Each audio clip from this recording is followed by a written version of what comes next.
Here's a story I have to tell you. It was just another ordinary afternoon when I decided to take a hike through the old forest near my hometown. The fog that day was unusually thick, so dense that I could barely see 20 feet ahead of me. The moisture hung in the air, making every breath feel heavy and damp. The only sounds were my footsteps crunching on fallen leaves and the occasional drip of water from the tree branches above.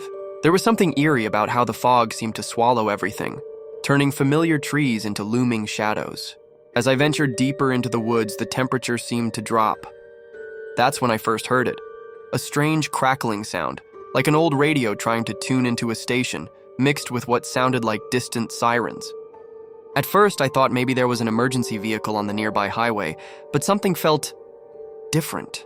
My curiosity got the better of me. I slowly moved toward the source of the sound, my heart beginning to race. The crackling grew louder, and the sirens became more distinct, but they weren't like any emergency vehicles I'd ever heard. They sounded distorted, almost wrong. That's when I saw it. Through the fog, a figure began to emerge. At first, I thought it was just a particularly tall tree, but as my eyes adjusted, I realized I was looking at something impossible. It had to be at least 40 feet tall, with a pole-like body and a head that looked like old-fashioned sirens fused together. Siren head.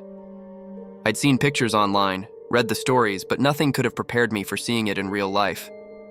The creature's head turned toward me with an awful mechanical grinding sound, and those sirens, those horrible sirens, began to wail even louder. My blood ran cold as it took one massive step in my direction, then another. Each step made the ground tremble. I stood there frozen in terror as this nightmarish entity moved closer and closer through the fog, its metallic body creating shadows that seemed to dance in the mist.